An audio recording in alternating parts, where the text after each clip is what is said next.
Assalomu alaykum do'stlar. Biz navbatdagi obyektimizni ishga topshirdik. Bu obyektimiz Samarqand shahri, Samarqand viloyatida, Samarqand shahrining qoq o'rtasida, to'g'riroq mana Registon maydonining orqa tarafida. Mana 5 kilovatlik obyektimiz bu. Hozir ishlar montaj jarayonlari tugagan.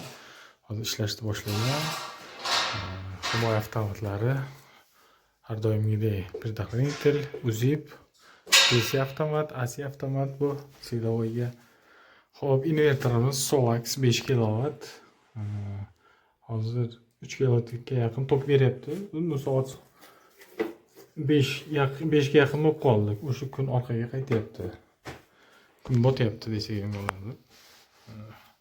Xo'p, bu to'liq ochiq kunda 5 kilovatga yaqin tok beradi. Ozgina havo ham bulut.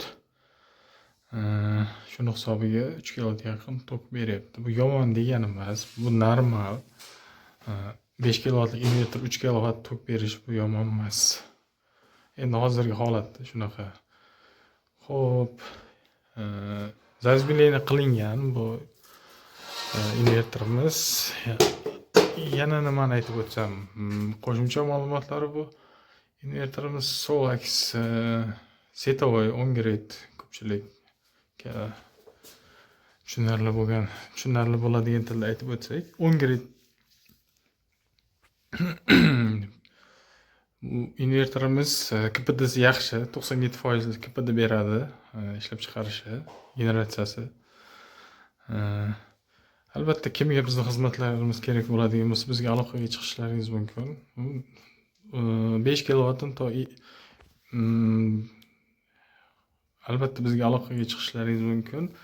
5 kilovatdan to 100 kilovatgacha qo'yib o'rnatib berish imkoniyatimiz bor. 100 kilovatdan ziyodini ham o'rnatib bera olamiz. Xo'p, xonadonlarga ko'pincha 10 kilovat, 5 kilovat, 15 kilovat uzoq qo'yib beryapmiz. Bizga aloqaga chiqing. Hamyonbop va sifatli ishlarni qilib beramiz sizlar uchun.